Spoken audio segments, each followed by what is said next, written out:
6:30. Here on Valentine's Day, they're telling me. So it is time to call the meeting to order. Let's rise for the pledge. I pledge allegiance to the flag of the United States of America and to the republic for which it stands, one nation, under God, indivisible, with liberty and justice for all. All right, and I just heard my phone beep, which is hopefully a text. It's not. We'll get there. We have our agenda. Are there any additions, subtractions to what we've got? Heard about any? Anybody else? All right. I have it in my report. In your report, I have it in my report. do we want to do that as a recommendation to hire right now? Let's put under new business, item H, recommendation to hire para, Yes, right? H is recommendation to hire para. long-term sub-para. Normally that would be under consent, but this was a late addition and you didn't have time to review it, I'd rather have it under new business. Okay, that sounds great. So with that one addition, do we have a motion to accept the agenda? I'll make a motion to accept the agenda. Motion by Jonathan, second by Ashley. Any discussion on that? I will add as well, what I was looking for a text is, it's parents' night in the gym, and I have missed the last couple for my daughter, so I would like to take a recess when it gets to the point where they're going to be doing parents' night at that point. So, Absolutely. so that's also part of the agenda whenever that happens. Any other discussion, comments on the agenda? Hearing none. All those in favor say aye. Aye. Opposed, same sign. That motion carries. All right. We'll move on to recognition of visitors. Public forum time. Welcome. You guys comfortable over there? Anybody here for anything that's not on the agenda? All right. Thank you and welcome. We'll move on to approve our last month's meeting minutes. We had a couple quick tweaks right after we received them. But we all received kind of a copy of the latest, and I believe that's what we're approving.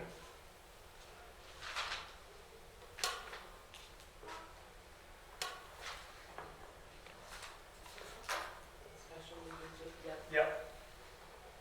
So, do we have a motion to approve both the January minutes and then the January 24th special meeting? I'll make a motion to approve both meeting minutes. Okay. Second. Motion by Sheila, second by Amy.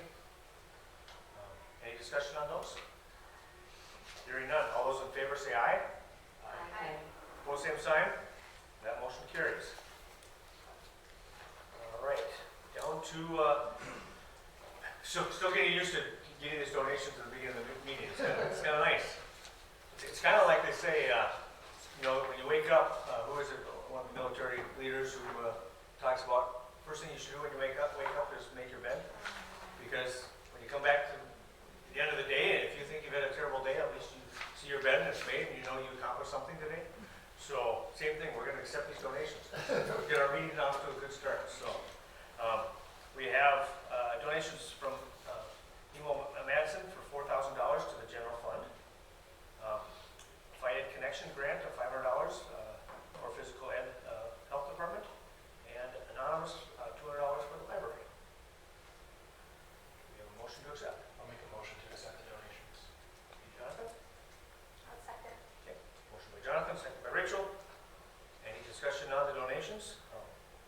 That's a nice donation. So, all right. All those in favor say aye. Aye. Opposed, same sign. That motion carries. Down to the consent agenda. If I can jump in there, Mr. Chair, the financial reports, approval of the bills and electronic transfers is a monthly thing that you take care of there. Item B is Mr. Severson's recommending we hire Janessa Fitzgerald as our long-term sub for preschool. Item C is our band and choir trip. We talked about that overnight trip at the last meeting. They presented to you and you've received an up-to-date itinerary. So we're looking for approval for that. Our 7th grade trip We had some information that will be shared with you here in just a moment about some details, because at the last one, they were trying to tie together some dates pending our approval. And we've got a young man here that's ready to present to us, and also Tom Talman has submitted his resignation as bus driver effective February 28th. So I was joking with Tom today, I said I changed that for you to the end of June, and he didn't think that was too late. I told him thanks a lot for that, and we'll miss him. So those are the 4 or 5 items, but before we approve those, if we could just have a minute and just talk a little bit about our 7th grade trip. And I guess what we're looking for here is if you can share with us kind of just a quick itinerary of where you're going and kind of what dates, if that works. Yeah, so we're thinking about Duluth, and the date we mostly thought that would work good around track and more about school too is a weekend. It was the 14th through the 16th of May. And is that's a Saturday through a Monday? Is that what we talked about? Yep.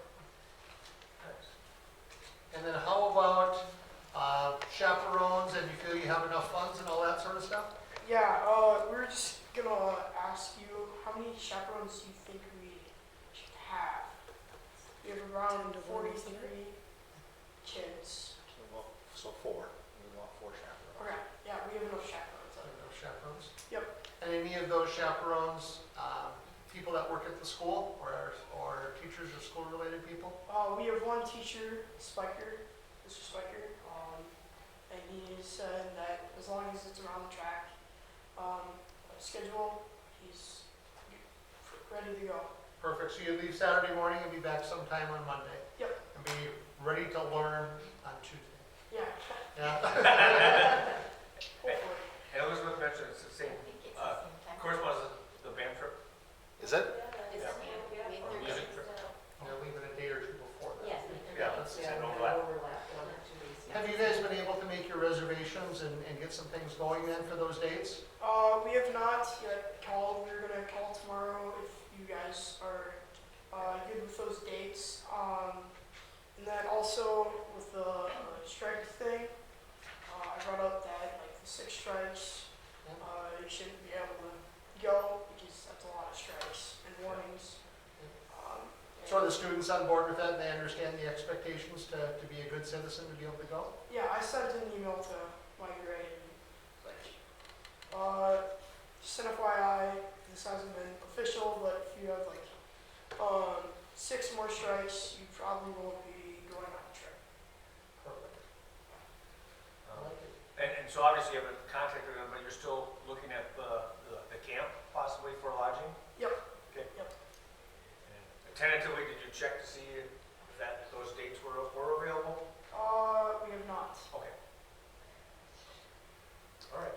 I think what we're looking here from the board is just a 2-night overnight. We're looking at those dates, and if it changes from Duluth to another city right next to it, so be it. We're just looking for those dates and those times. And really appreciate you presenting it and having this prepared and holding your classmates to some behavior and some expectations. So thank you for that leadership.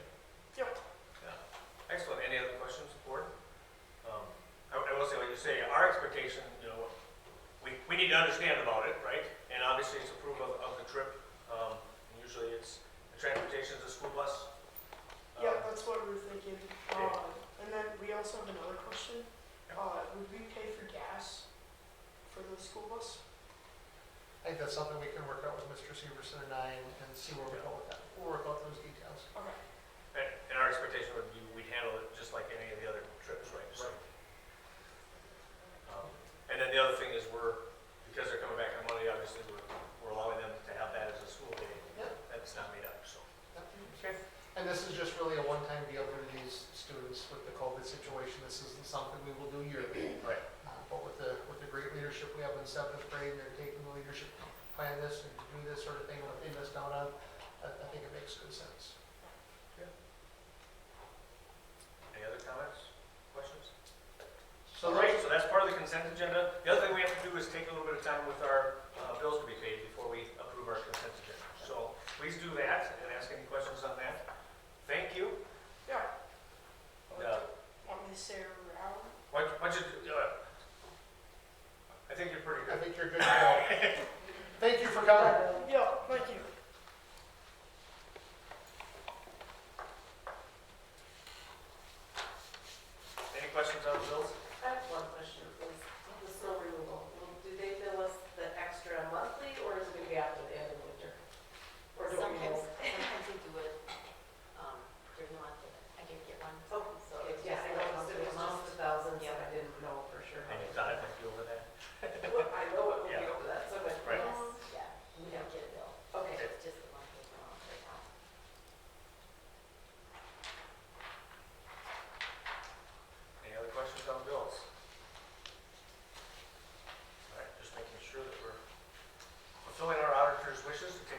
to do that.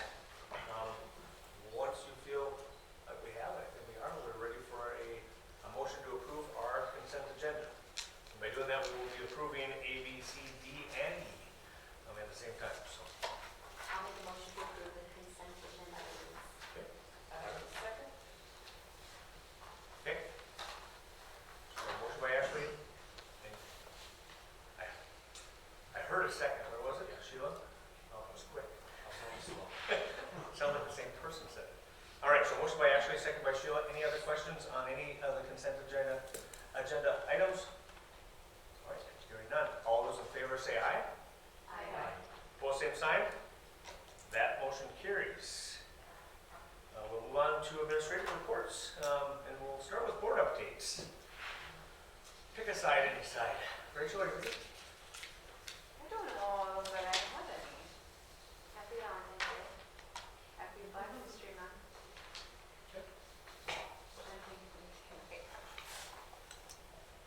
I attended the school wellness meeting the other day in the morning before school started, and we talked about, well, did you guys know we're getting a hydration station in the lunchroom? Yeah. Yeah, so it's pretty exciting stuff. We reviewed our action plan. Big things, always kind of a hot topic, and that's on our action plan. We have 2 students that are involved in the wellness committee, Erica and Eliana. And just looking at kind of trying to bolster the random acts of kindness and positive impact on kids.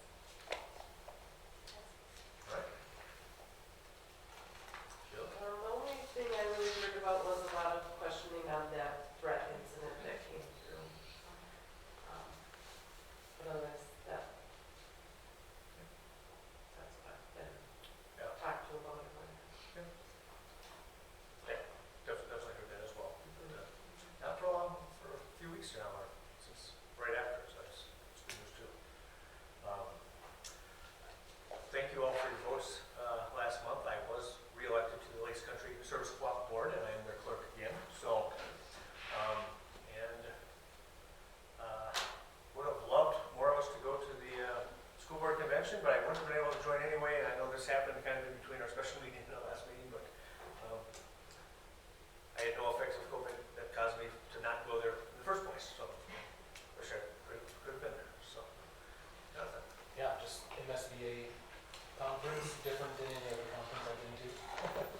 So, informative. I mean, I would go again next year, knowing more about what it entails. So, I did leave early because of the weather that was coming, and just decided I was better off getting home before that came. So I kind of missed out on that second day. It's kind of like the rites of passage, like the state basketball tournament and the school board convention. Bad weather on that Friday. It's crazy, isn't it? It It is. really is.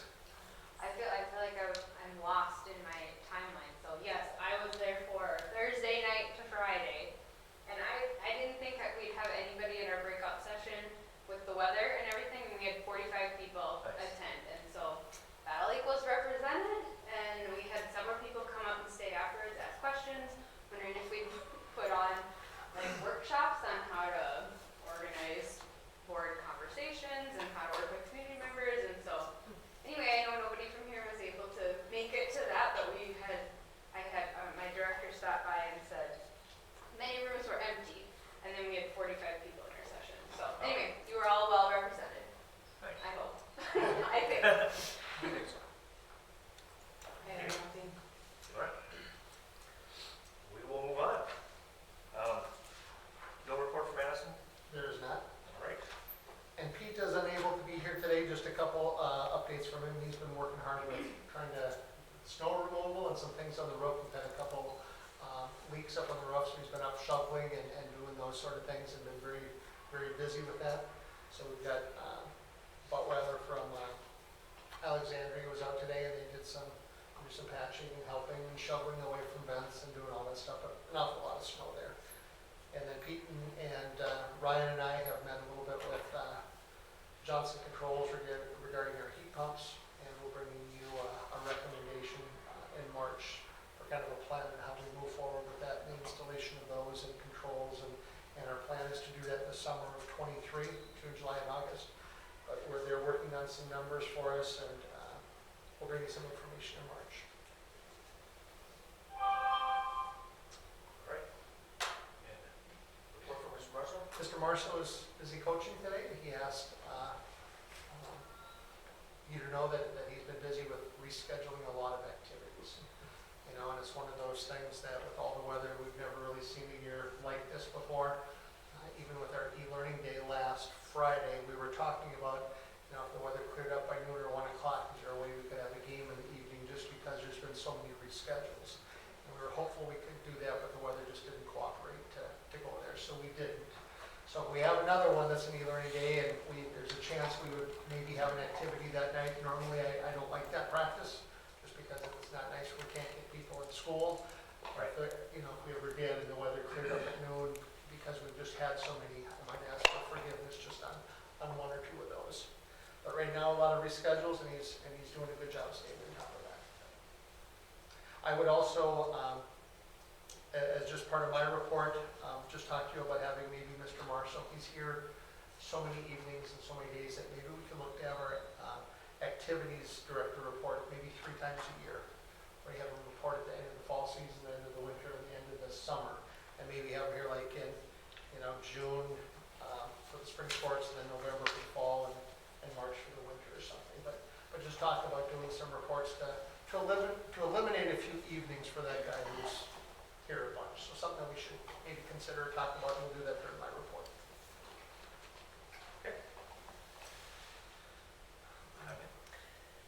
All right, so I've been busy. We have lots of testing coming up in the next couple months, and I've been learning lots and lots about that role. So this week we have NAEP, which is National Assessment of Educational Programs for 4th graders. They take that in the morning on Wednesday.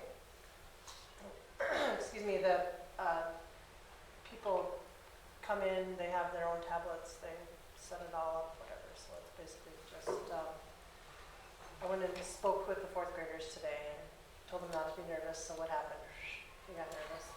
Anyway, we're going to participate in the Minnesota Student Survey, which is the one where they ask questions about all kinds of things, social, emotional, habits, drug or alcohol use, things like that. So we'll have to make sure. I know my friend in Ashby, their filter shut it down halfway through. So we're going to have to make sure that we can connect on that, because it is really good information that we get from that survey.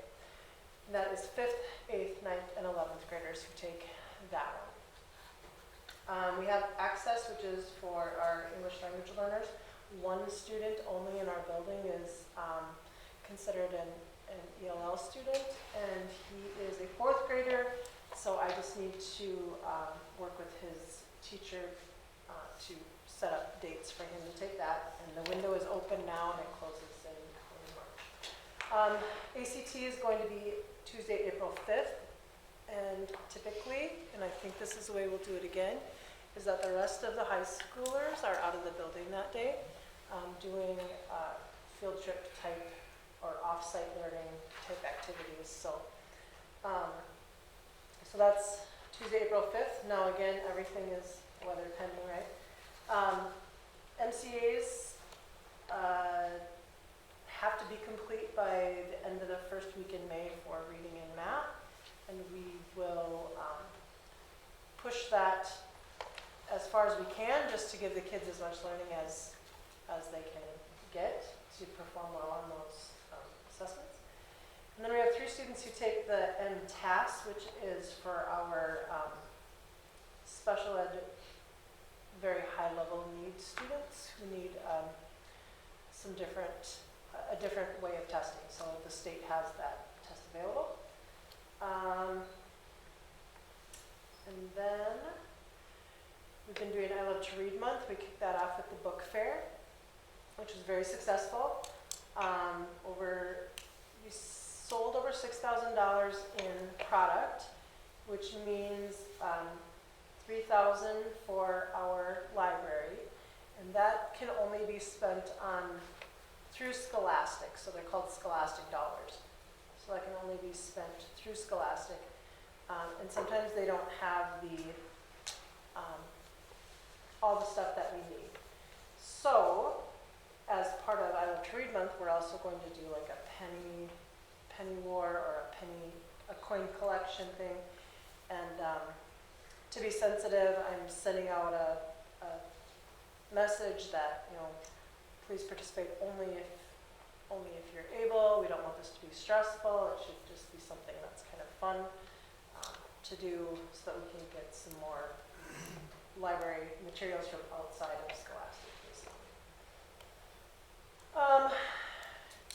I did a letter of intent for a youth skills training grant, and our letter of intent was accepted, so now we can apply for the grant, which is due March 4th, so I'll be working on that. One thing, gun safety is going to be taking place in March, and I do want everyone to know that they will be doing that in here, and so there will be weapons in the building, but no ammunition.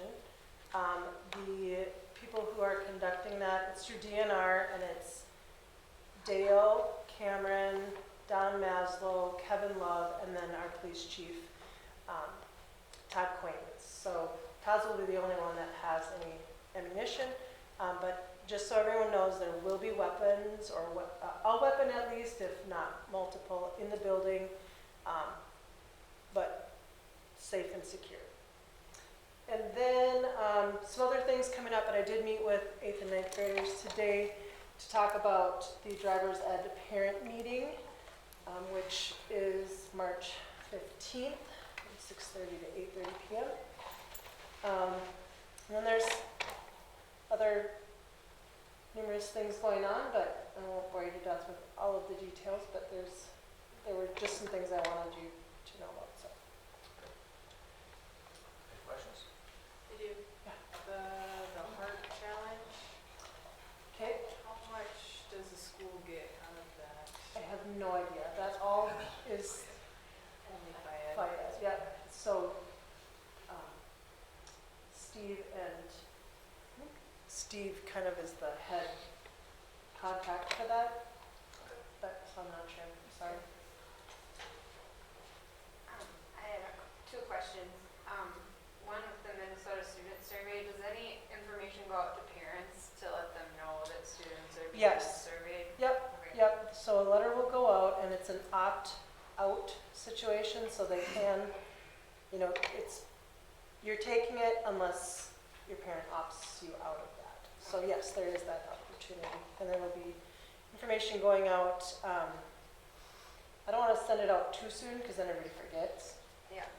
So, but that information will go out, and there's a, you know, like a canned letter or whatever, that we can make our own, whatever. So. Tanya, on the driver's ed, Yep. last year we had to improvise some. Are we gonna be having to do that again this year, do you think? We're gonna get Lisa Cole, and we did those adjustments. So yes, we are staying with Lisa Cole, because we don't have anyone on staff who has that licensure to do because we are considered a driver's ed, not school, but a driver's ed clinic. I don't remember what the word is, but anyway, so when I sent our program approval in, it was for classroom only, because we don't have anyone on staff who can do the behind the wheel. So we are staying with Lake Region. And really, you can go with anybody, you know, but that was a pretty easy fix, because she comes here. And there's another girl too, Katie, now, who's also coming here. So we'll be able to operate here again. Yes, it will be, yes, they will be coming here, but it won't be through the school. And the fees will be the same, 90 for a classroom and 300 then goes to Lake Region, so, and I don't see that, we don't like collect money and pay it out, that just, those checks get written directly to Lake Region. Thank you. The, Questions? oh, I just have one more. The fourth grader that qualifies for the access testing, how, when you just have one student in the building, how does that student get services during the day? That's a great question. Not much. It's very difficult. We've contracted through Underwood in the past, for some, but there isn't a lot that we have in place right now. And he's been in our school since kindergarten or first grade, so he's pretty proficient. But because he came in, so there's a sibling who came as a preschooler who does not qualify as ELL, but the older brother does. So it's kind of an interesting situation with, like with his proficiency. You know, I've not seen where he's at right now, but Sure. And sometimes the social language is proficient, but the academic language is where they need the services. right.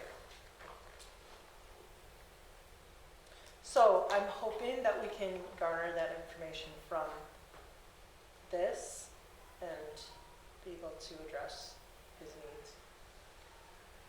There's gotta be someone else in another regional, I mean, I know it's tricky when the numbers are so low, but we still have to provide services.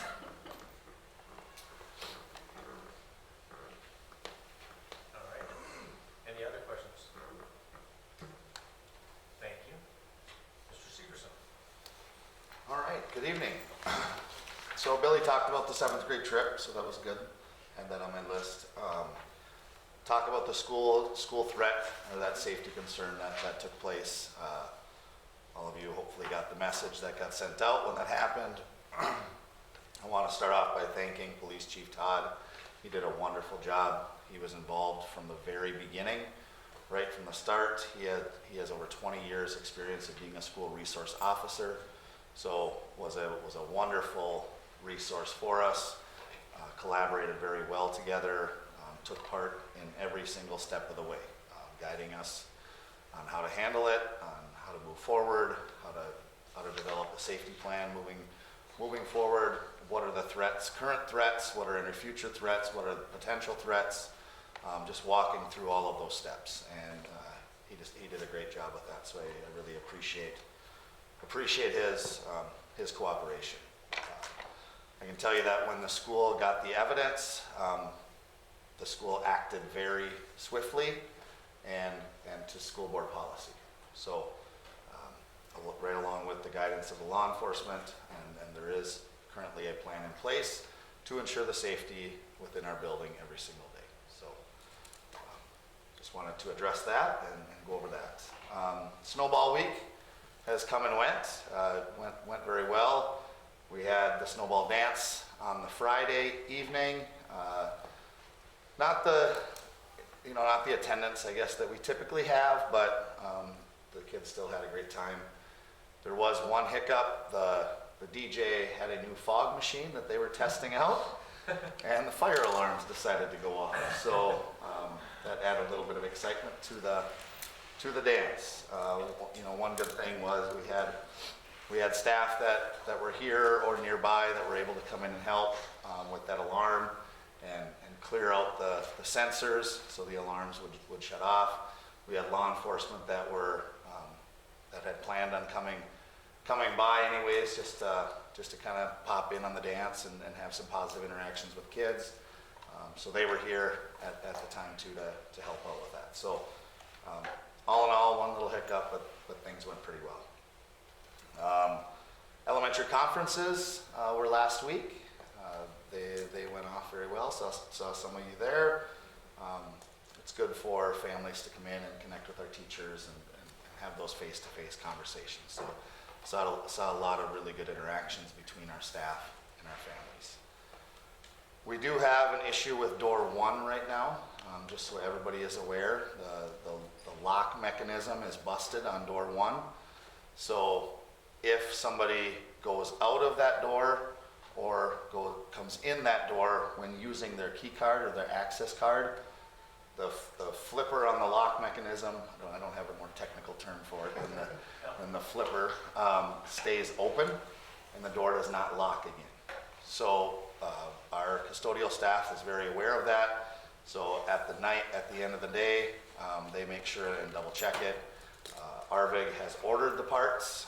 They're supposed to be here within a day or 2, and they will be here immediately when that part comes in to replace and fix it. So, it's just one of those things where multiple times a day we're gonna have to go to that door, check to make sure that that flipper is where it needs to be. It's spring loaded and the spring is busted. So instead of coming back, automatically it stays open. So just so everybody's aware of that.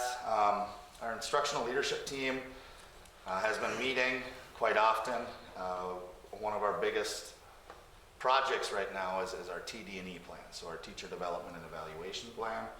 The current one that we have in place does not fulfill statute. It hasn't for quite some time, so we're digging into that and trying to get a plan in place that will cover all the bases with that. So some of the things that will be added on, or some of the things that this plan will include, are individualized professional growth plans for the teachers, a peer review process, student engagement data that they will collect and hold on to longitudinally, student growth data that's collected and analyzed. There will be a portfolio option rather than an evaluation option. There will be a teacher improvement process outlined and in place, and there will be professional learning communities that are part of that teacher development plan. So just some things for you guys, for information for you, and to know that we are working towards becoming better professionals and better at our practice. I've been working a little bit on the 22-23 schedule with Mr. Nudell, and some of the things that we could possibly need to move around and change and switch, and with some of the singleton classes, like you guys know, with math kind of driving our schedule and our music being in a couple different places and not wanting to conflict with them, there are some difficulties with that schedule and when we start moving things around. So we've got a head start on that and think we're in a pretty good spot. I've been in multiple classrooms doing some observations. They're going very well. They're being scheduled with Chris and Naya on track to make sure we get all of those done when they need to be done, and giving our teachers the feedback they need to improve. I've also developed a new walkthrough tool. So with our new TD&E plan, teachers are going to need opportunities of feedback to make sure that they are meeting the standards that we expect. So the new walkthrough tool aligns with that new TD&E plan. So I'm giving them, intentional and explicit feedback on the skills that they're going to be evaluated on. Our instructional leadership team has also continued its work through the Regional Centers of Excellence, focusing on data, achievement data, attendance data, perception data, all of those things, just so we can have a better understanding of our school and improve in all of those aspects. Our student assistance team has met, and we've had some significant struggles this year with our 7th and 8th grade, especially 7th grade. After first semester, we have quite a few kids where this is the first time where failing means something, and they've failed a couple of classes and will now be in a pinch or in a bind if we don't get them where they need to be. So a credit recovery process is in place, but we felt that wasn't enough support for them. So we've kind of created a plan at the end of the day, similar to our Battler Pass program that we did when we were in hybrid or distance learning a year ago, where we had the half-day Fridays, and we kept kids after school that were missing assignments or were failing. We're going to be using a similar program to that during our 8th hour or end of the day for our 7th and 8th graders that are failing classes or are missing assignments or need to recover credits. So our student assistance team has been working on that, and I think we have a pretty good plan in place. We continue to have monthly data meetings with our classroom teachers, our interventionists, and our student assistance team.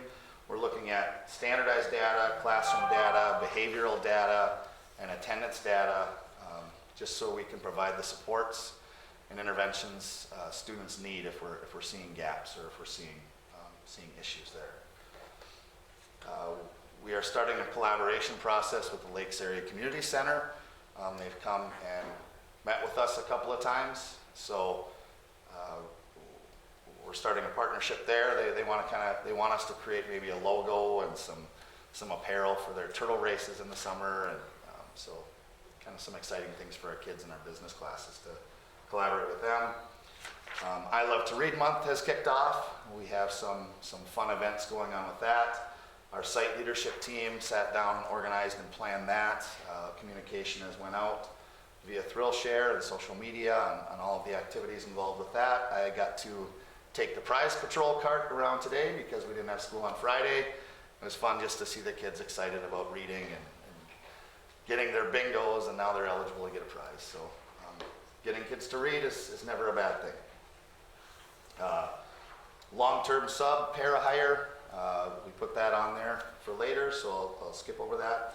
We did have a regional AAA award winner, Isaac Scherfenberg. I'm not sure if you guys heard about that. That's a great honor for a great kid. He's a really good role model for our younger kids in this building. Gracie Cameron won our spelling bee, so that was another event that we had.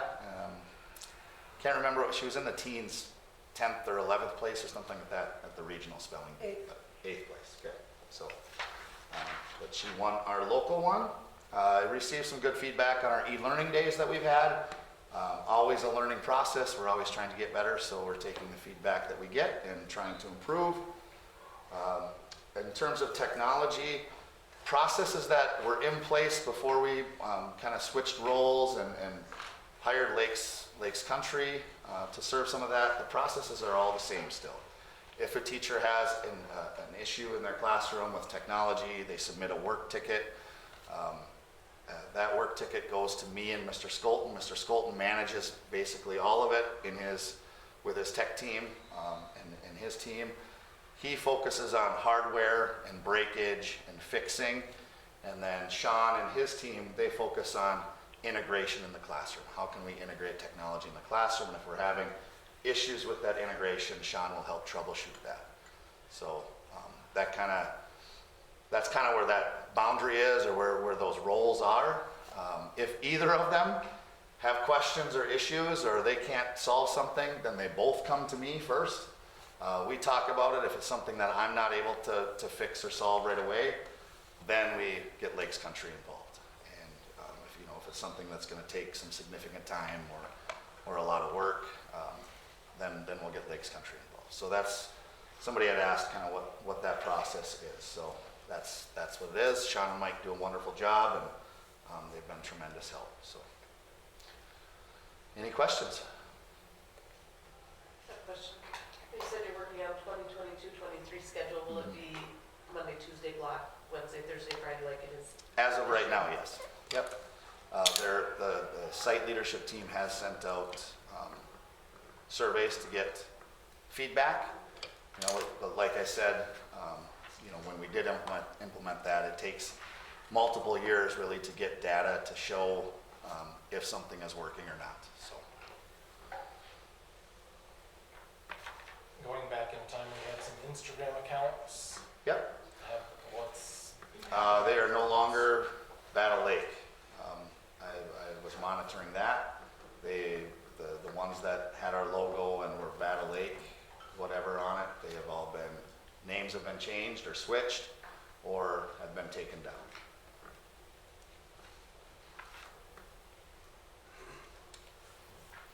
Is calendar later? yes. Okay. So does that, when you said PLCs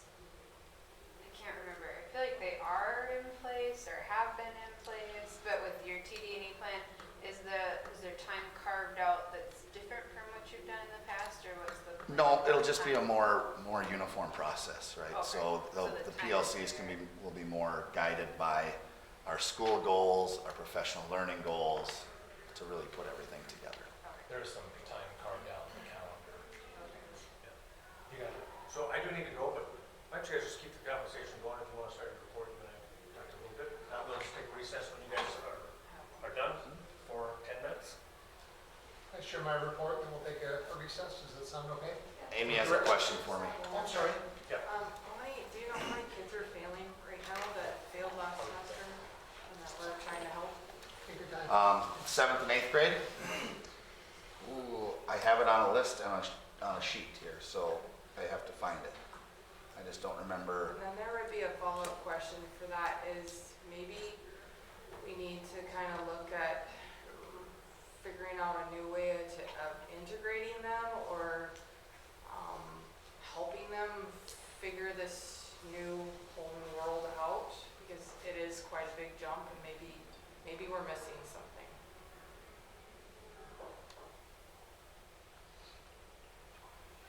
Is it the same as the list of kids who comes in the library?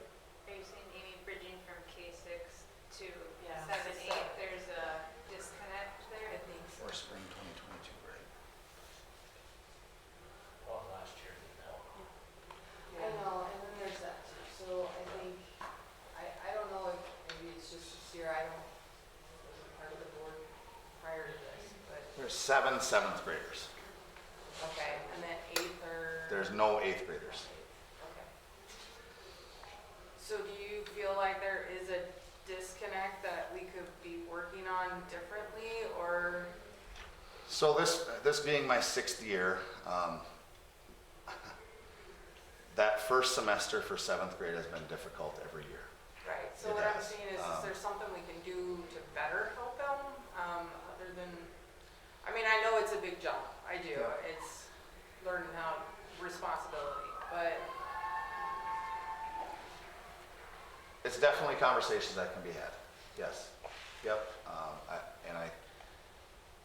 I think a lot of it is learning process for parents, a lot of learning process for kids. And, you know, I think as we move forward with some of our grading practices that we plan on changing, we'll see a lot of that change as well. Does that make sense? yeah. So in those 6 years, did you see like, so 7th grade is obviously rough, does it iron out through the years, or do they yes. drop off in 9th again because it's another transition? No. 7th grade and junior year are the two most difficult years that students will say that they have here. Junior, why junior? A lot of college courses, and just the courses are a little bit more challenging. They have to take more credits than they do their senior year. And you know, the curriculum just gets a little more difficult with each step. You know,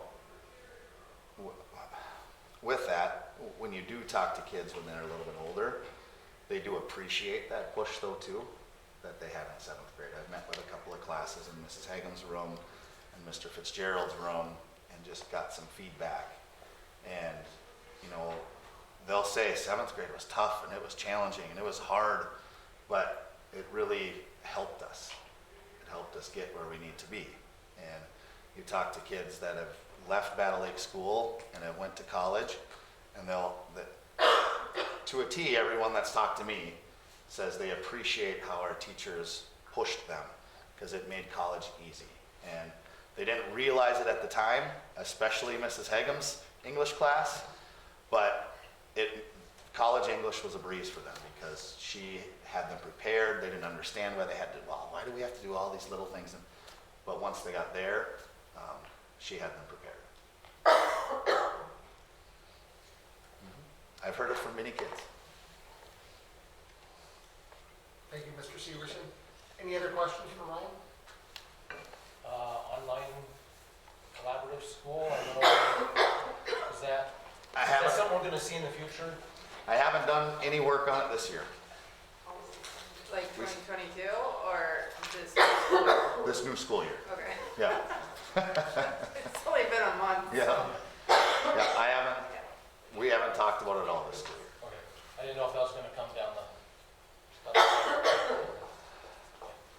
I think all local administrators are just, we're happy to be back in school and we're trying to get things going again, get things organized and under control, so. Tom, ready? Cookie and flowers and all this. Any other questions for Mr. Severson? All right, I got a fair share of stuff just to share with you. First of all, happy Valentine's Day. What a great way to spend our evening. I like your And, you know, I had a blue one on for being in Battle Lake today, and my wife said, "Come on, show a little spirit here." So that was her calling.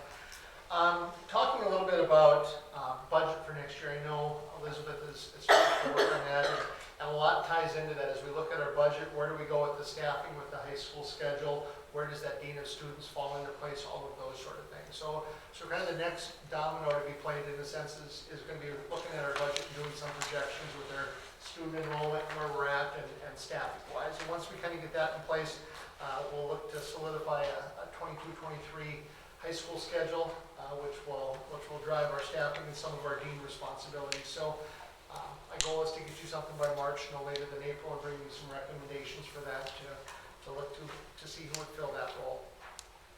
I did ask Mr. Severson just to talk tonight a little bit about that tech work.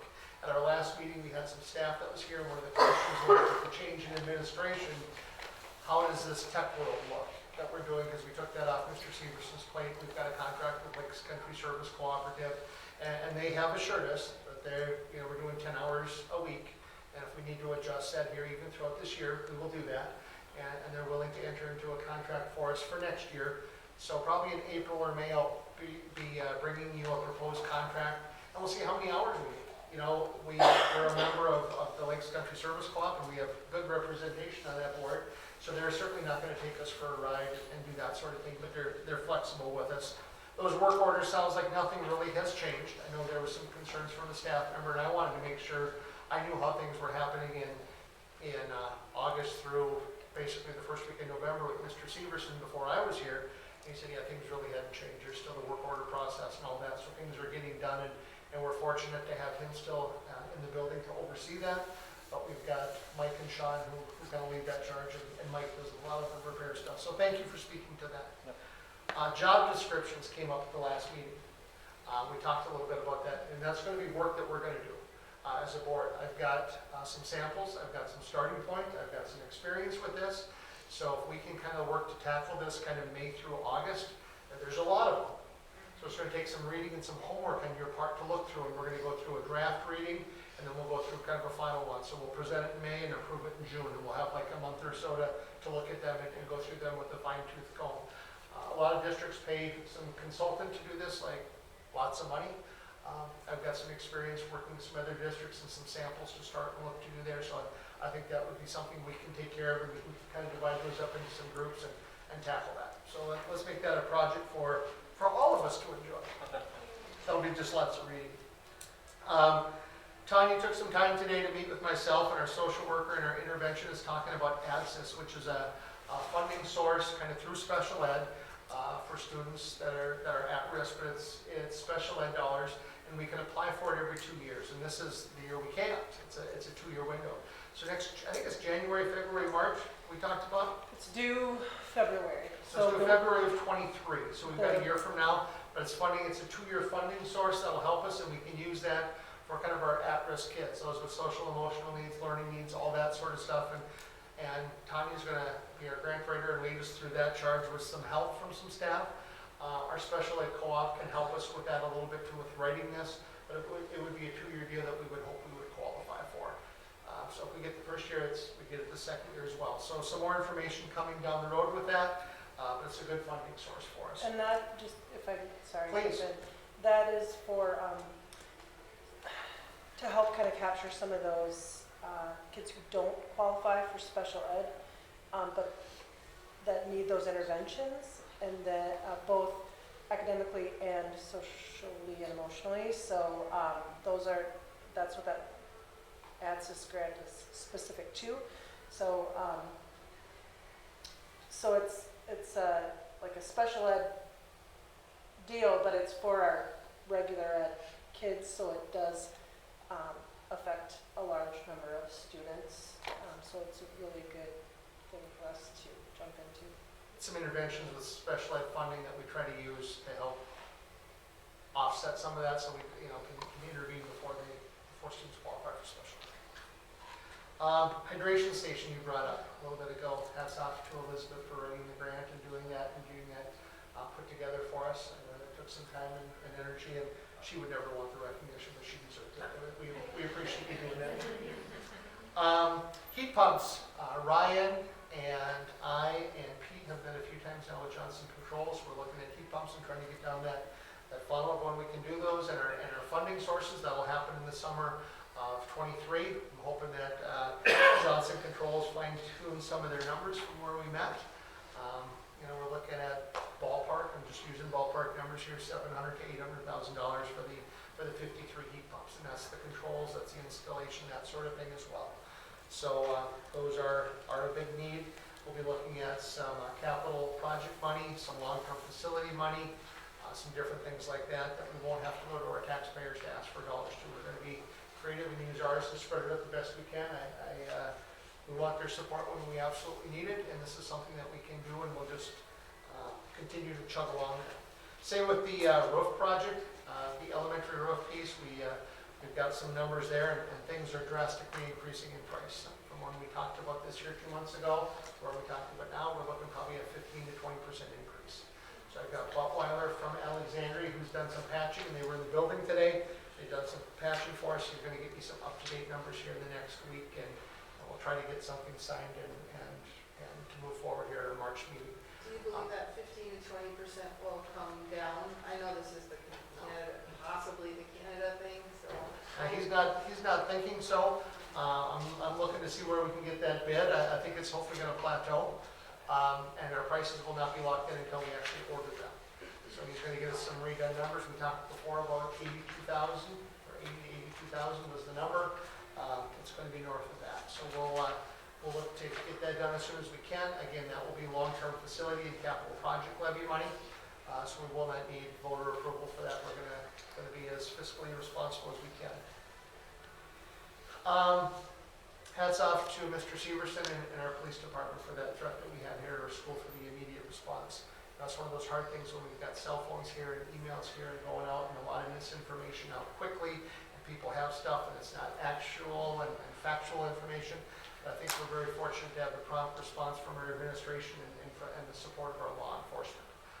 I know there's been some follow-up questions since then, and I think those have been tackled, and something none of us like to hear when there's a threat at our school, but our students were safe. I know once Mr. Severson got the stuff, I was at my other district, and I received a phone call very soon thereafter, and he already had an action plan in place, so thank you for that, and kudos to our law enforcement and local law enforcement for helping us with that. Which leads me to February 1, a storm day. That was the day we decided to have school, and your superintendent shouldn't have decided to have school. I want you just to understand on storm days and any days where we have poor weather, it's usually 4:30, 5 o'clock in the morning where I'm talking to neighboring superintendents, Henning and Underwood and Ashby and Rossay, and we're making phone calls or talking at 5 in the morning trying to decide what our best plan of attack is. I do talk to Paul and Steve from the bus company as well, just to kind of get their viewpoint. 6 o'clock that morning, it was a go. It looked pretty good. 6:30, didn't even look too bad. 10 to 7, this is not looking good. We've got buses out, we've got kids on the bus already. I did meet with the staff that day and told them, I wish I could have a do-over, but once we have kids on the bus, I have a tough time turning around and dropping those kids off because I know some parents are leaving for work. So right, wrong, or indifferent, I wish I would have known the weather was going to take the turn it didn't. I appreciate the support that you offered. Nobody cares more about kids or wants kids safe than I do. But that's one of those days that, from 6:45 to 7:30, there was quite a drastic change. And I wanted kids here, and it was just a tough day. So I'm one that's going to be more apt to try to make the call the night before. And I hope you're okay with that and can support that. Any of you that have young kids at home or went through that, you'd rather know at 9 or 10 o'clock the night before than at 6:30 in the morning. At least I did as a parent. So I'm one that would rather be 2 hours late and say, boy, the sun's shining, what a fool of a superintendent for being 2 hours late, to give people that time. Any thoughts or feedback, I will certainly welcome that. But it was just, our staff did a great job getting kids here, our bus drivers did a good job, and it was just, You know, when we changed the policy to have the warning and the automatic 2 hours and things like that, you know, before that happened, we were having this type of discussion a lot. And it was, you're always on the wrong side of it, right? We're more on the right side of it now, so this is a rarity that kind of sneaks through, you know, and then everybody closed the other time, right? And I think we probably could have school on that e-learning day, but we didn't. And then, you know, and it's nice we have the e-learning days to kind of fall back on. That's why they are a good thing to have. So I'm glad we can do those, and hopefully they work for the faculty. But I just want to tell you, it was one of those days that I wasn't feeling good at 8 o'clock. It's like, oh no, where's this going to go? And so one of the staff members says, boy, you're going to have a tough morning. I think, God, I hope it's only the morning to have a tough morning. So everybody was really good and understanding, but student safety is really our biggest concern, and we got through it. I So thanks. think the message that went out to the families that our buses were running, 5-10 minutes late was a good idea. That was very wise to do, and parents seemed, the ones I spoke with, okay with that. They were comfortable and thankful to know, keep your kids shielded, we're coming. I was appreciative, I got, on Thursday, I think it was pretty bad on Thursday. I was in Wapaton and apparently I missed all the weather. But, I had a lot of comments, oh, I can't believe they're not letting the kids out. And I said, well, why would you let the kids out in this storm? Keep them at school and let the storm, because we ended up coming back around 3 o'clock and there was no storm. So I want to thank you for keeping them and not being like, oh no, there's a blizzard outside, let's send the kids out home.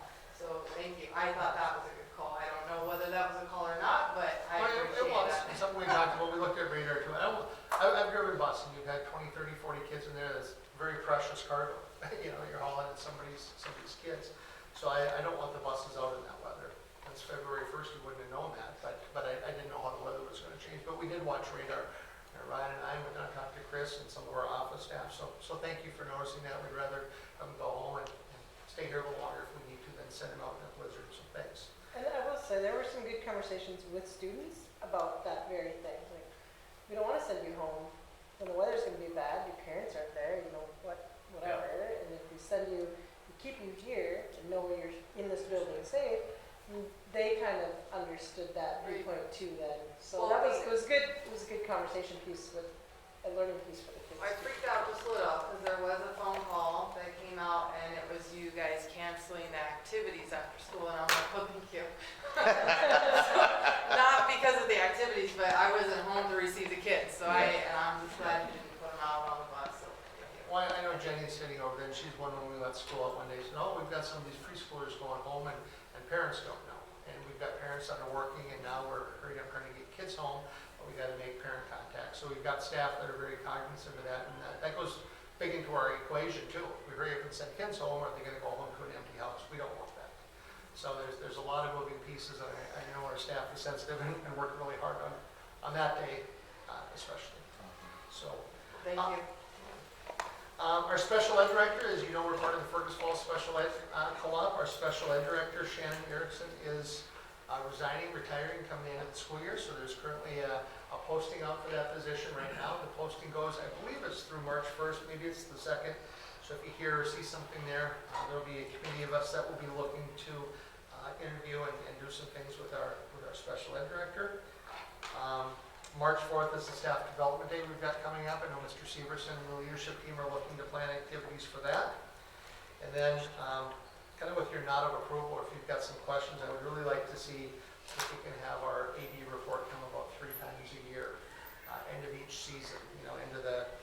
We start in the fall, and we kind of got football and volleyball, and that's usually done by about November, so maybe the November board meeting or December one. And then another one goes, the basketball goes during the winter season, and that's usually done by February or March, and then another one in the spring with the track and baseball, softball, all of those things.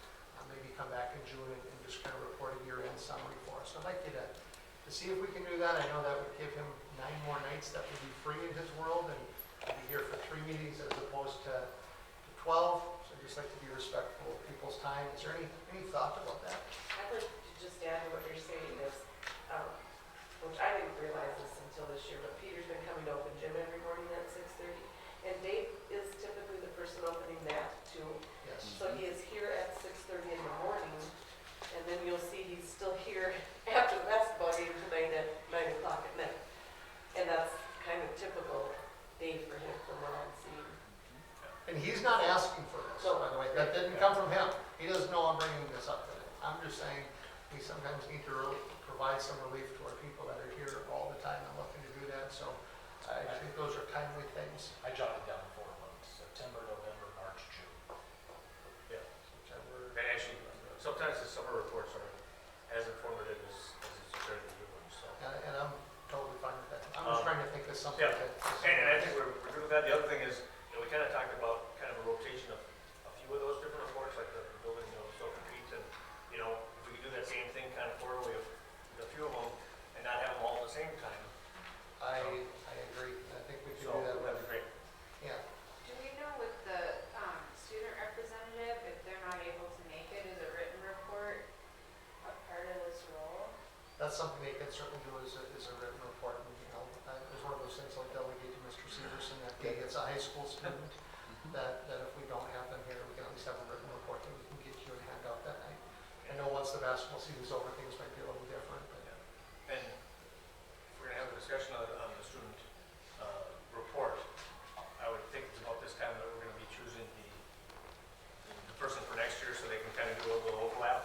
Yeah, I don't remember what And Dan's have a succession picture of- plan was, but I do remember him saying something Yes. about that. Right, and I think it was to kind of overlap like the last quarter of the year, so we have both, and then the next one would take over. And, I know Eddie hasn't been there very often, but I don't know, it was about this time last year that we kind of had like an interview process to see who would want to be in that part.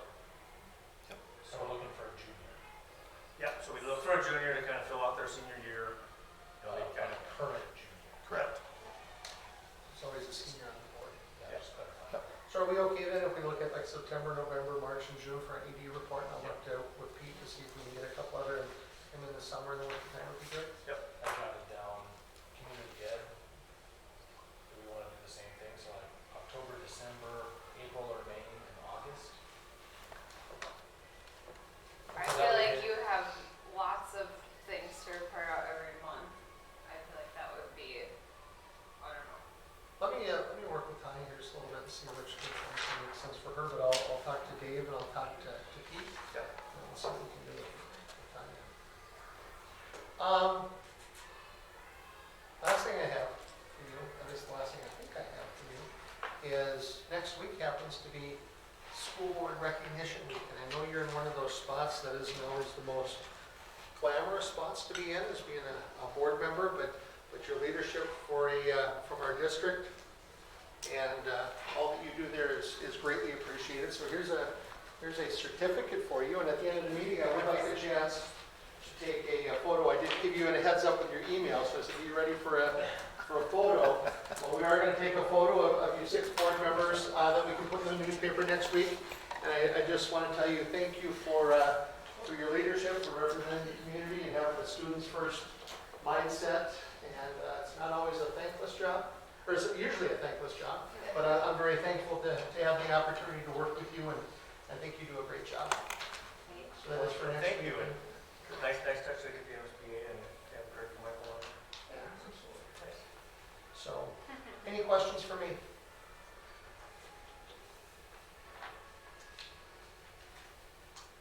Anytime there is, please feel free for a board meeting, shoot me an email or a text or something, and I'll do my best to get back to you in a timely manner.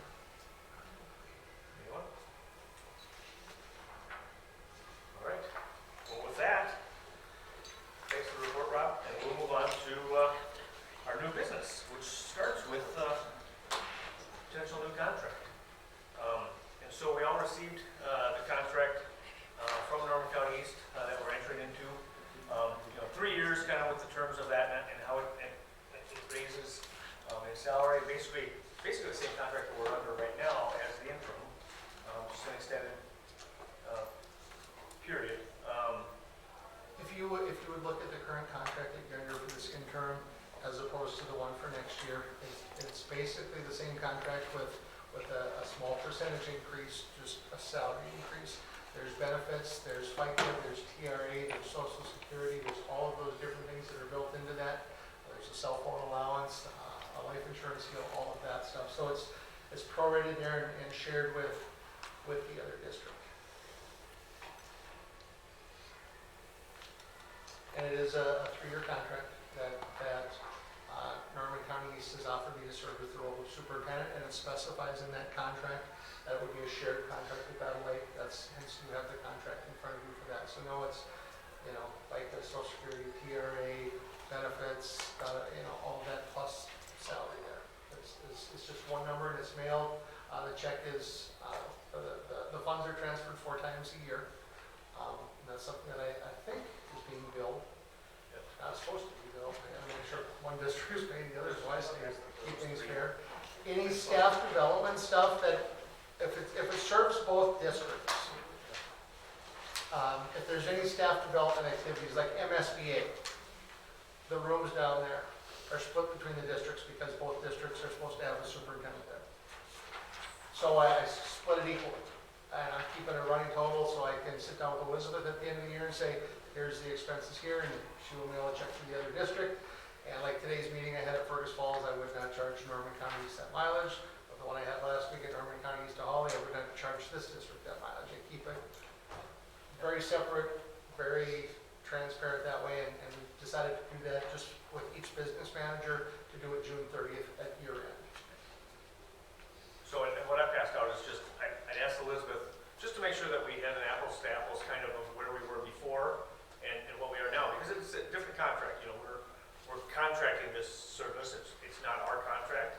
And so, just taking a look at what Darren's contract in the year when he started 21-22 year, what his salary was, all the other additions because of retirement and his taxes and his health insurance and things like that, they're all included in Rob's contract. Just so you can kind of see those numbers as they come out, what Darren's would have looked like for this next year, and then compared to Rob's with the addition of the Lakes Country Service Swap tech budget, which is basically our differentiating expense that we have with the switch. And so, as you see, it is a little less expensive for us. The contract seems where it is, but this is how it changed. And then, like Rob talked about those different expenses and sharing and things like that. Those are still there. They were in the other contract. It's just we had all of them at that point. We weren't sharing some of those things. So there's some savings in that sharing as well. Just to be, transparency is very important to me. The district I have, they have their board meeting tomorrow night to approve the contract through their negotiations team, and I have asked them for a 3-year leave of absence for my role as elementary principal. So in case 3 years down the road we want to do something different, I have some security. I certainly hope that's not an issue, but just so you know, if you hear, well, wait a minute, why is that happening? I'm asking for a leave just for those reasons from there. For 3 years, I can at least fall back in the principal role if this doesn't work. And they don't have to accept it either, so we'd like to report up what happens when they do, but if they do, and we would. And then they've assured me they will. They're good with the contract, with me, they're good with the shared contract, and they're good with the leave of absence. It's just no actions taken until the board meeting tomorrow. We wouldn't expect anything different than you guys for that. Okay. So everybody have an understanding of what the contract is? Anybody, any outstanding questions we have to answer before we take a motion to approve the contract? The only real change for you is instead of, there was a date in there talking about we should make this decision, I think it was November, December, just for the following year instead of, we have a date this year, it was the end of February, by February 1 or whatever that date was. So it's the date before Christmas that we want to decide in the 24-25 school year, do we want to continue just with Norman County East or not? So it gives you plenty of time to decide, is this working? And if not, you can get out and post and find something that'll meet your needs. But I'm going to prove to you, you don't have to do that.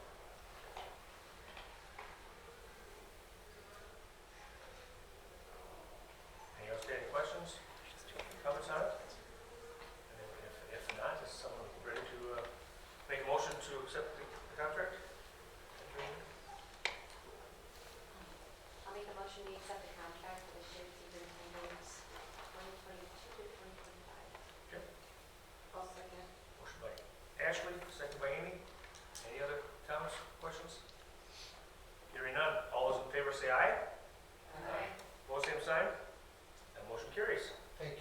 excited for the opportunity and look forward to 3 more successful years. Thank you. Thanks, Rob. All right, we'll move on to our resolution calling for reduction in programs and positions if needed. This is something that is done yearly, that in case we have to make some reductions, we have to meet certain timelines. I don't anticipate anything at this point, but this is just a formality that we do usually every February. Most districts do it at that time. I'll be working with Elizabeth in the next couple of weeks to look at our budget and see where we're at. And if so, at least we've got the timelines, but nothing this time that we should be concerned about. And I know I have it here. You have a copy of it? My wonderful statement of paper makes it. All right, whereas financial conditions of the school district may dictate that the school board may reduce expenditures for the 22-23 school year, whereas this reduction in expenditures may include the discontinuance of positions and discontinuance of or curtailment of programs. Whereas a review should be made to it as which two teachers' contracts may not be renewed and which teachers may be placed on unrequested leave of absence without pay or fringe benefits in affecting discontinuance of positions. That's the resolution. Do we have a motion for the resolution? I'll make a motion that we accept the resolution. Thank you, Sheila. I'll second. Okay. Motion by Sheila, second by Jonathan. Any discussion on the resolution? Hearing none, it is a resolution. We'll do a roll call vote. Amy? Aye. Jonathan? Aye. I'm an aye. Sheila? Aye. Rachel? All right, motion carries. Resolution passes. We'll move on to proposed calendar, 22-23. The 22-23 Battle Lake School calendar is in front of you. It has been reviewed by staff. It's been reviewed by the leadership team. There was feedback gathered.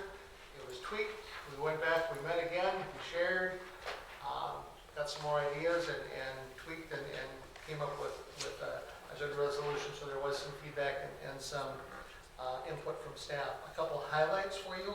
One thing that's different from this one compared to this current year, this one is there's no half days of school.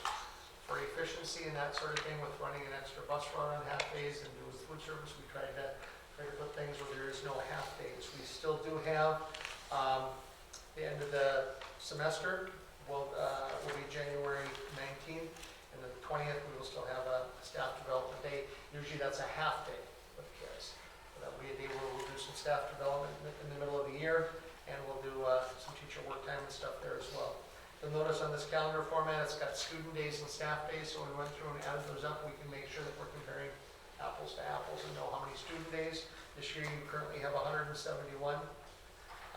It brings me pride. I'm proud to say this year we have 171 student days, and there's 176 staff days. So nothing changes there contractually. Graduation is still on that Friday. The last day of school will be the 24th, 3:30. The 25th, we have some staff development meeting in the mornings. Any questions or thoughts about the calendar? I would certainly welcome those. There was a lot of time, a lot of energy, a lot of staff feedback, a lot of insight, and there's one mistake in there that nobody's caught yet, and I caught it tonight. The NEA? No, No. it's the February 8th, PLC Elementary. Well, actually, February 8th is going to be parent-teacher conferences for the elementary. January should be the 20th. January, what year is that? I still have 20. That's 23. So I caught that tonight when I was in my office. Like, nobody else noticed that, and so anyway, January 2023. Industrial tech, build a time machine. So please notice in February, as Jonathan pointed to, the 8th is parent-teacher conferences for the elementary, and the high school normally does those on the March on the 23rd, so that'll be that night. So I didn't count the parent-teacher conference night in February, but I did count it in March, just count for staff days. But everything added up, it all jives. On our original calendar, we had school, the first one I put out, January 2nd. We cannot have school on January 2nd because that's the federal holiday. They recognize that because it's a Sunday. So we will have school on the 22nd of December. We will not on January 2nd, if that makes sense. So we've got 4 day weeks Mr. Severson made a comment about PLCs. Are we gonna have any time in the calendar for staff to be able to do that? I had a proposal to the staff about taking one of our staff development days. First of all, this is a very light staff calendar. Most districts have 178, 179, 180 days. So our number of staff days is very, very limited, which is tough to find. So we have, if you notice the extra staff days, we have 2 before school, August 30 and August 31. We've got the 2 evening parent-teacher conferences in November. Those 2 evenings count up to 1 day. So that's a total of 3 that we have so far. We've got January 20th is another day. So that's our 4th staff day. And then either February or March, there's a half day for parent-teacher conferences. And then the last day, May 25th, is the other half day. So we only have 5 days where we don't have kids, the staff is here. I proposed to staff that we look at January 20th, that we don't use that as a staff development day, that we meet every month from 7 to 8 o'clock to do some of our PLC sort of things and get together with your teams and do that sort of stuff. I think we'll be able to make some headway the following year to do that, but that was a proposal that I did share with the leadership team, who had some interest. But staff just need a little bit more time to think and some reasoning for that. So we will look to do some PLCs down the road. I would, as we work with our negotiations team as well, we maybe need to see what we want to do with staff time, because 176, I can almost promise you, is one of the fewest number of staff days that I've seen. Are the Thanksgiving and Christmas breaks so short because the summer's so long? Is that why? I'm not originally think from we- here, and usually we have 2.5 weeks to 3 weeks, plus an Easter break, plus a week for Thanksgiving. So I'm just asking. You're asking why is the Thanksgiving only Thursday, Friday? Yeah, and why Christmas is only 1 week Yeah, and like 2 Christmas is days. short. Well, with this calendar, it will be kind of short. I would certainly, I have a strong belief that I would rather have kids in school in December than I would in June. So, you know, we could take a couple more days off, but if No, we I'm not take. suggesting, I'm asking, is Yeah. that the reason? It used Yeah. to be, maybe they'd say we were a resort area, Yeah. and the resort businesses kind of kicked in after the holiday. So we were trying to be out of school by then, And Minnesota. years ago. Minnesota historically has tried to, like, there's always been a push for us to start after Labor Day and before Memorial Day, which doesn't happen statewide anymore. But in our area, it does. And so if you look at, you know, compared to those areas, you know, a lot of school districts starting in the second week in August now and ending in June. And yeah, we don't have a lot of breaks in our season because More convenient. kids are in school when they need it, when they like them to be in school and then they're off. Yep. Another thing I'd like to point out is on the August 31st, on the open house, Mhm.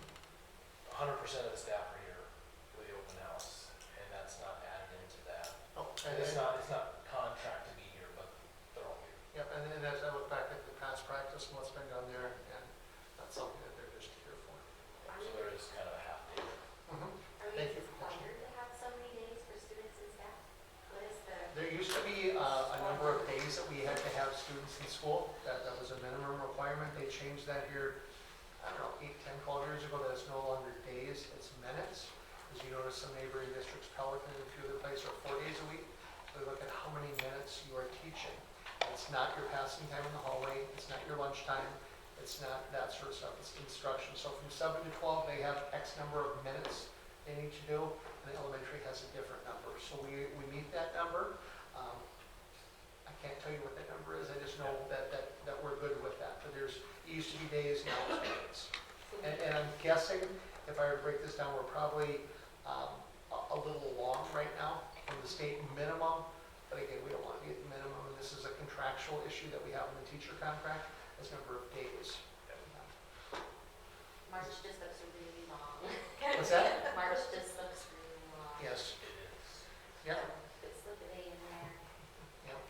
yeah. And if we do, then we go, you know, back into May, and nobody ever wants to come back after Memorial Day, because you hit that weekend. So that, well, do we just put a day off there, and then the 25th, the But then we had graduation's always been on the 26th, so tried to find that. So we went through this about 4 different times.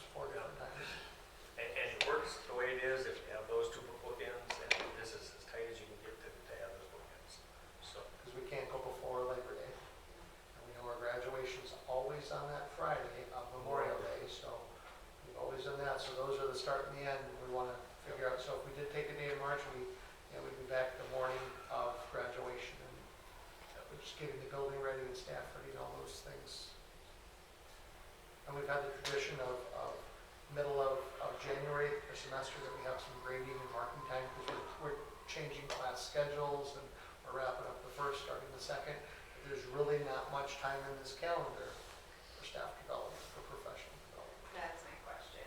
I feel like that's what we keep hearing is, well, we don't have time in the calendar for staff development. We don't have time, and I think I even said like, gosh, that was my miss. I didn't even look at that the last time the calendar came around. So when I'm looking at this one, still though, beginning of the school year, people want to be in their classrooms getting their rooms ready.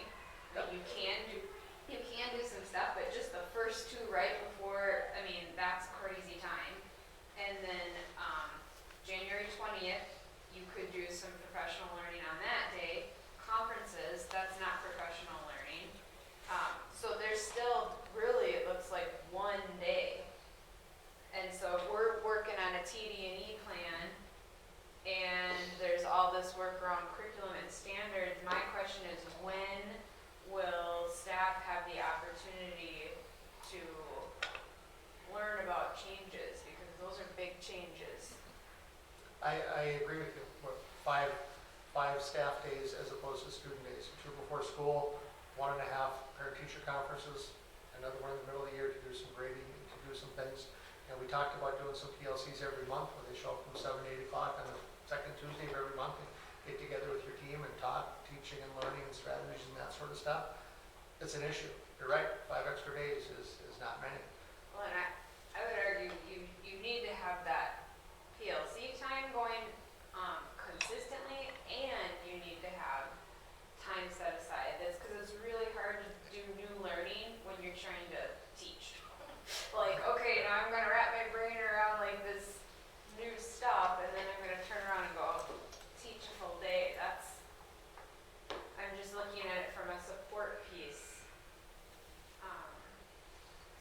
Like what about when there's President's Day or Martin Luther King Day, or some of those? I know other schools have full day professional learning on some of those calendar days.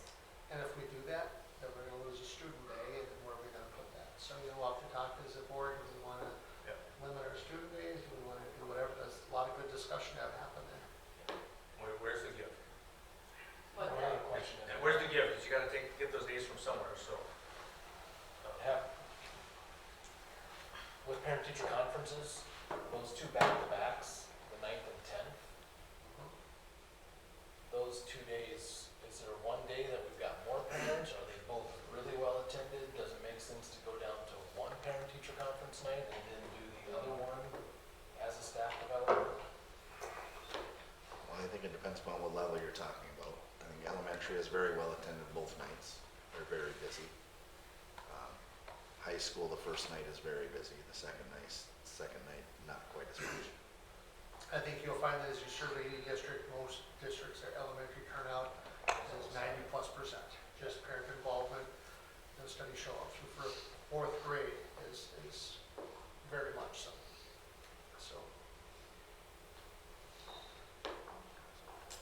I'm glad you noticed that we're short on PD time, but here's what we have, and here's with our contract, and here's the. And remember how the calendar goes, so I just look up, so this year, Labor Day's on the 5th.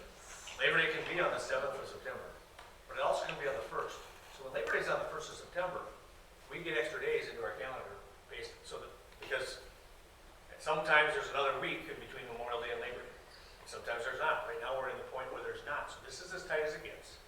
And there's about 3 years when it's this tight, and then 4 years, every 4 years, it widens again, and then we have another week to kind of play with in the schedule. And so the trouble is you shift sometime when you have that tighter schedule to add some before or after Labor Day, Memorial Day. you know, because you don't have as many days, and then those other years, then you get them in between. Or if we're gonna cram them in now, just know, a couple years from now, Labor Day is gonna shift, and now we'll have a few extra days to have it in the calendar. My other district has 171 student days and 178 staff days. So they've got another day built up front, and they've got another day, basically the big difference is they got one more day up front, and then throughout the year, September through April, there's 8 months, 1 hour every month they come for PLCs. So it's something we can look at and explore. You know, and support, that's something we'd have to talk about. Obviously, that's within our contract, like we stated, and that's just a negotiating point if we want to add days, they cost money. Yeah. And so we can have them, but then we have to figure out where can you put them. Too, so. So you're saying we can't, contractually, we can't add a staff day? Contractually, we can, if we sit down and make the contract out to do that. But for this, Yes, this we coming can't year, just say, oh, we're gonna add days and have them come with, you know, without pay. You know, we'd have to pay them for it, and they'd have to Right, agree to do those Swap days. a student day for a staff day, we can't do that? we can do that. We can down do the that. road. What? We can do that. That's what I'm saying, Yeah. like, you merge. We Yeah. can do that, we can do that down the road. Right now, we have a contract, number of days with staff and that sort of thing. That's something maybe after this year, and as we start negotiations next spring for the following year, we've got some options we have.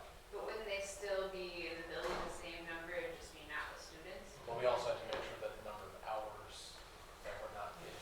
Yeah, so we get enough hours for the kids, and then, you know, that's So what we're we at do. the max, we're at the minimum for student No, contact right no, now? I don't believe we are. Yeah. I'll have to go back. I'm still not understanding why we can't swap it then. That's a negotiated item that you would want to wait until negotiations to do that. But if it doesn't change their hours, if they're either with students or they're with staff, that makes a difference?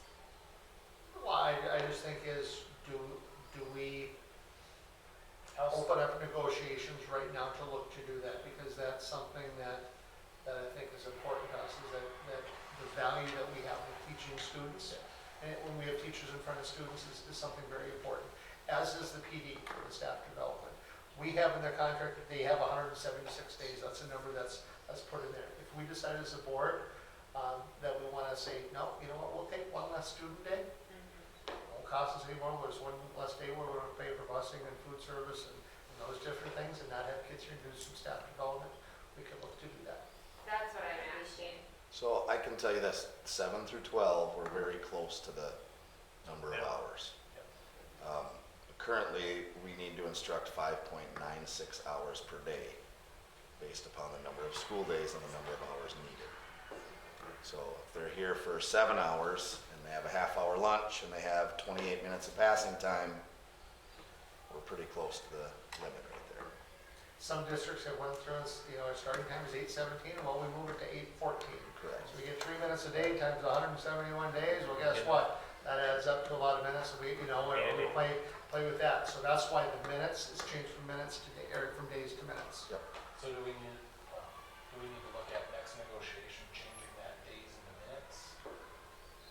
Well, we In need, the contract, it states days. what we need to do as a board is get some direction on what we want and have that discussion so we can kind of figure out before we kind of start moving towards that. And so, unless I misunderstood, I thought like, whoops, our bad, we missed that there was very limited staff development days, wait till the calendar comes around again. So here I'm like, okay, I'm not gonna let that mistake happen again, because I just feel like Yep. this is kind of a revolving door of, we wanna make changes, we don't have time to make changes, wait till next year. We wanna make changes, we don't have any time to do it, and then I understand it's important to have students in front of kids, but if we don't have best instruction opportunities in front of teachers, then our kids ultimately miss out. So it's kind of like they get the benefit of the teachers having time to learn, and teachers have so much on their plate. It's really hard to tell them like, and keep up with best practices, and learn this, and keep teaching. I feel like if we don't honor their time and give them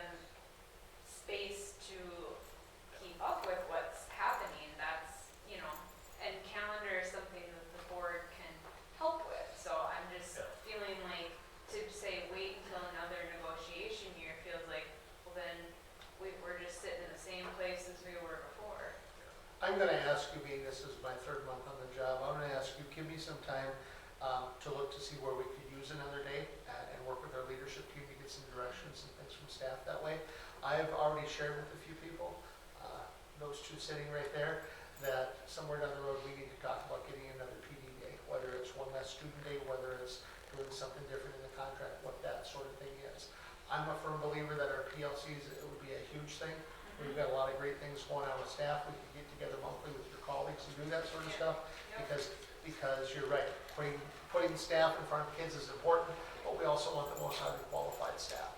So I I'm think, not saying they're not, I'm just saying like, Well, every profession deserves the opportunity to keep learning. it's a learning grow. Yes. So I'm gonna ask you to approve this calendar right now, and I know as we look to go down the road, and do some things with our negotiations and next year will be the second year of our 2-year teacher agreement. Okay, because this is just the first year of that, I believe. Yep. So it'll give us some chance to look to do that and make some adjustments there. And Rachel, we're gonna want some more feedback as well from the faculty, because giving them one less student day sometimes hurts the faculty members as well, because they have enough curriculum to try and get in within those days as well. And sometimes they're tight on just those curriculum days as well, depending on the subject. I have thoughts about that too. Keep them to myself. Yes. I think what you're bringing up is very important, very valid. Give us some time to work to deal with that. I agree that yes, more PD is important, and we can do some things there. Let's give us some time to work through that, work with our leadership team and our administration. Thank you. With that Thank you for the recommendation, discussion. yeah, good discussion, we'll keep going, thank you for that commitment. Do we have a motion to approve this proposal calendar? I'll make a motion to approve the calendar. You, Jonathan? Second. All right, motion by Jonathan, second by Amy. Any more discussion on the proposed calendar? And I will change January to 23 instead of Good. 22. I was irritated when I read through that. All right, hearing no other discussion, all those in favor say aye. Opposed, same sign. That motion carries. We've got budget revisions due to the ESSER COVID funding, so staff changes. Yeah, Elizabeth, do you have anything to add here a little bit? You know, we've got a lot of ESSER and COVID money and some funding and some staff changes with your administration and all of those sort of things. So that we're asking to basically revise the budget, which is a good thing. We're going about $20,000 the right way, which means putting more in the bank or having more. That way it's not going backwards. So we're just looking to adjust so when it comes time for the audit, and we have those sort of things we have that budgeted. Can you add anything there for me, Elizabeth? Anything to add? Not really, other than, we did have some staff changes. The ESSER funds, we had ESSER funds last year, we got different ESSER funds this year. And so there was a little change in the amount of revenue compared to those 2 years. So you're not seeing the whole ESSER dollars there. You're seeing the difference from last year's ESSER to this year's ESSER. And this is common, usually in January or February, if we have to do a budget revision, that's when that happens. A lot of places do that just with this ESSER and COVID money and the strings where it has to go. And the student activity difference, like that $10,000, this is the second year it's been in the district side, and we didn't really have budgets set, and so I'm just starting to figure out what those budgets for revenues and expenses in those different student activity funds should be, so I'm just kind of trying to figure those all out. I have no idea what student council, school score, BPA, how much we fund everything, what is that? So the staff changes, that's our counselor. So reading interventions, we added, We need our counselor, at least, I know that there were some suggestions of days adjustments, and so, have we talked with her? It's our social worker, Yes, our interventionist. thank you, sorry. Yes, met with both of them today and with Tanya talking about ANSYS and doing that grant and looking for some funding. We've also explored some ideas for down the road on what staffing would look like. Both of those staff members are aware that those were ESSER funds and that those run out. Please note those ESSER funds that were allocated for those two will run out about February or March next year, will not get us through the entire year. So that will cause us to use some district dollars if we don't make any adjustments to their work and to their number of days. So I've had some good discussion with both of those individually. I got some ideas that I would like to bring to you probably for the March meeting and bring you up to date with a few other things that will help us balance that budget a bit.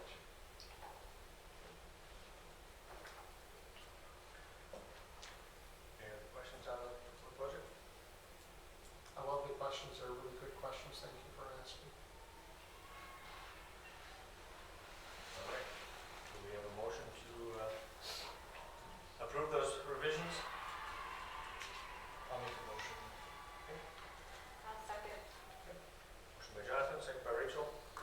Any other discussion on the budget provisions? Hearing none, all those in favor say aye. Aye. Opposed, same sign. That motion carries. We were going to review, after last meeting, just the committee assignments.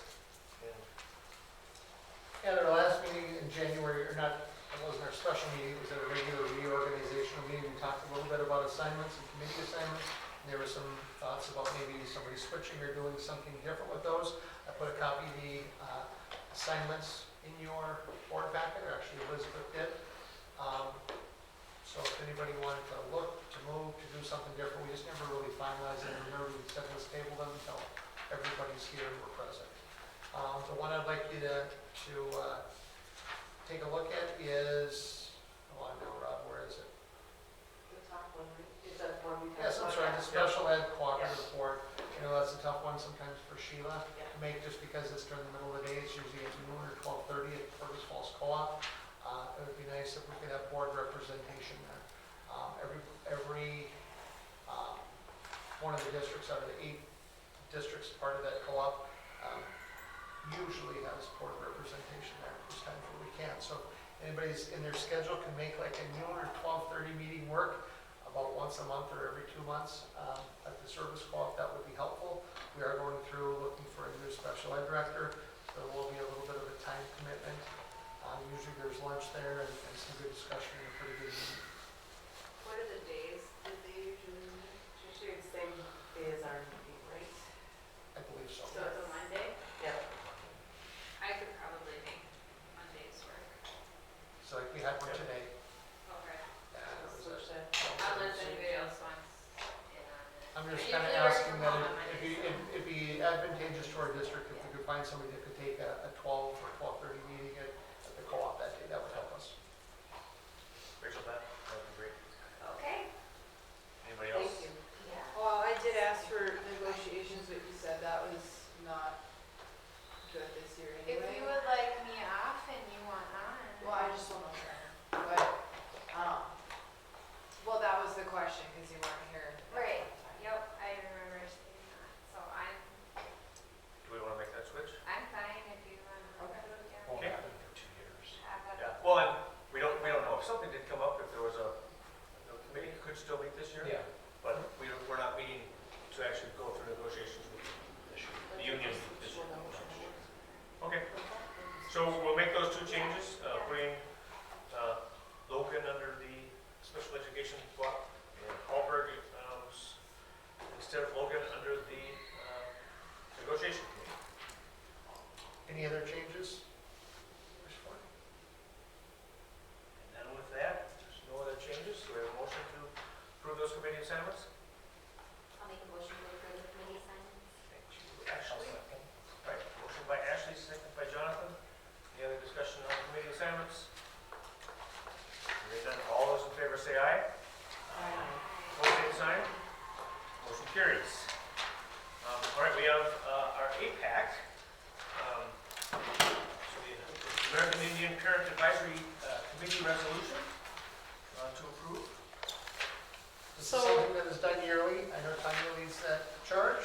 Go ahead, Tanya. So, after I was in on a Zoom with the APAC,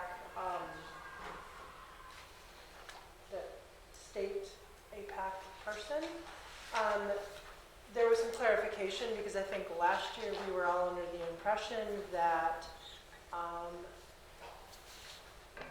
this vote of concurrence was more like we met all the times we, like 12 times a year or something. And so I got clarification on that the vote of concurrence is that our committee believes we are providing an adequate education for our American Indian students and the general public as well. But as a whole, we are providing that.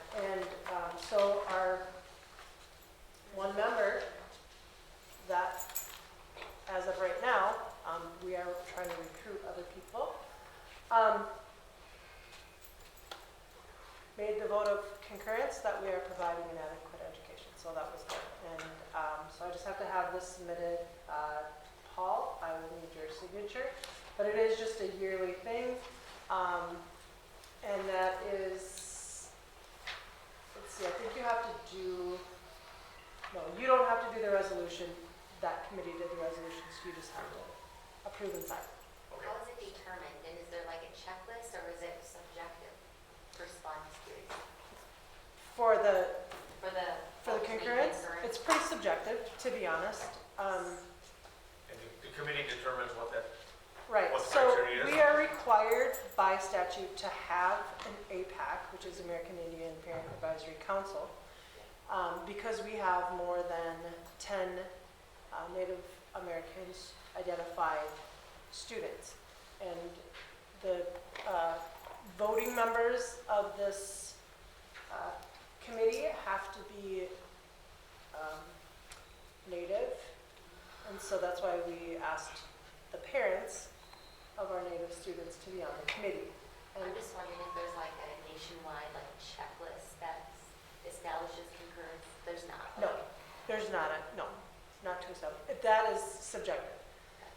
But I think part of that is the committee members you have is a diverse group that's put together, so we have input from a lot of different people, and a lot of different places have the ability to share that to ensure that we're meeting the needs that way.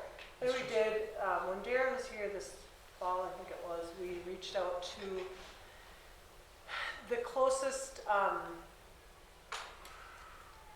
tribal council is White Earth, I believe, is where he reached out to, and they also concurred that what we had in place was what was in concurrence with an adequate education for our Native population. So that is,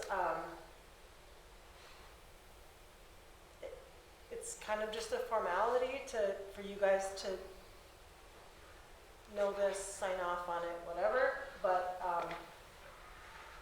we are trying to get more people involved. Anybody can be involved in the committee, but the voting members are Native. Do we receive American Indian Ed dollars? Yes and no. We don't receive like schools with 100 Larger populations? 100 students, whatever, because they're like different levels. So we receive money basically to do things like we could have people come in and talk about our culture, and we could offer them a stipend or something like that, but it's very minimal amount. I don't know what the numbers are. I don't recall ever seeing it. Nothing that's been earmarked. I think they said it's part of the formula somewhere, but because we have such a small population, it might not even show up. I don't know. It's very nominal. I know that if we are seeing it. So this is something that has to be reported to the state. It's under county's with the APAC, and we're just looking for approval. the motion to approve by feedback. I'll second that. Okay, motion by Jonathan, second by Sheila. Any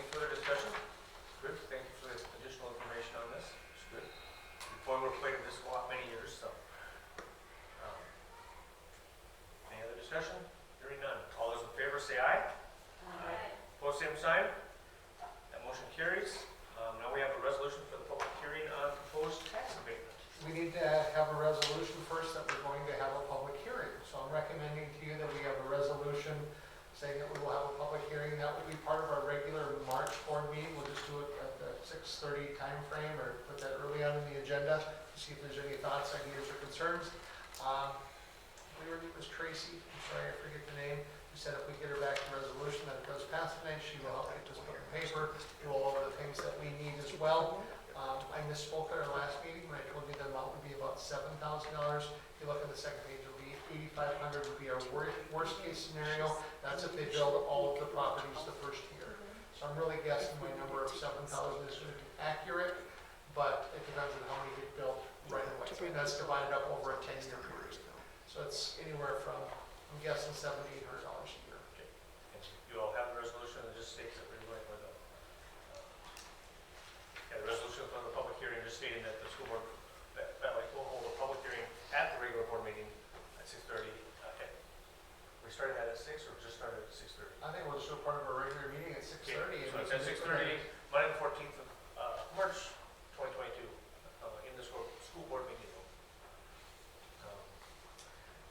And once again, that's the resolution. Do we have a motion for the resolution? I'll make the motion. Second that. Okay, motion by Jonathan, second by Ashley. Any discussion on it?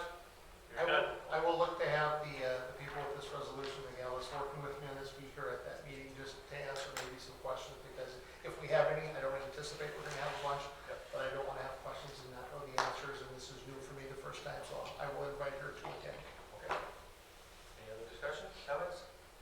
All right, roll call vote. Amy? Aye. Jonathan? Aye. I'm an aye. June? Ashley? Aye. Rachel? Aye. Motion, that resolution passes. And we haven't, Can we clarify real quick? Ryan did find out it's 20 or more students to receive funding, and I apologize. Well, I think what she said is if you need to pay a stipend or something, we can reach out to like the state APAC, and they can help us find some nominal funds. So I apologize for that, but it's 20 or more students in order to receive the APAC funding.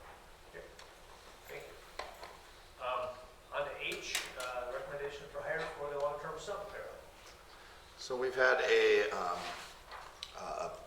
para-sub filling in for a spot that we still have empty on a long-term leave situation. And Tessa Courtlever has stepped in and been doing a great job, former student. And we recommend that we hire her through the end of the school year as a long-term para-sub. I'll make a motion that we accept the hire. I'll second. All right, motion by Sheila, second by Jonathan to accept the long-term sub-para hire. Any discussion on that? Hearing none. All those in favor say aye. Aye. Opposed, same sign. That motion carries. We've got a couple of meetings upcoming. Our next one is March 14th, which will be a regular meeting, and then with that property tax abatement meeting attached to it, and then our regular meeting in April is on the 11th. Budget-wise, are you feeling good? Normally, come springtime, as we go through budgets and kind of roll out, and sometimes we have some discussion with retreats. We haven't done that this year. I guess generally that spring is either anywhere from late February to early April. We kind of do a retreat. Thoughts on it? We've been together a lot. I guess it's more for you maybe, Rob. How much, is there a need for us to kind of, before we roll through? I think let's have this discussion at the March board meeting. Okay. Maybe work a little bit with Elizabeth on this budget a little bit and do that, and just give us our first chance to kind of work together, see where we're at, take a look budget-wise, and then we can talk a little bit staffing with Mr. Severson. I can get some report or some information to you hopefully here in the next couple of weeks, and then in March we can decide if we need a retreat or if we don't. And to talk some staffing like we did before, some of those ESSER funds, and have those discussions, but kind of hard to have those discussions without the budget done, so I'd rather have some time to work through that and talk in March. Understand if that works. All right. With that, we don't have any other agenda items on our, we're adjourned. Board, remember we'd like a photo?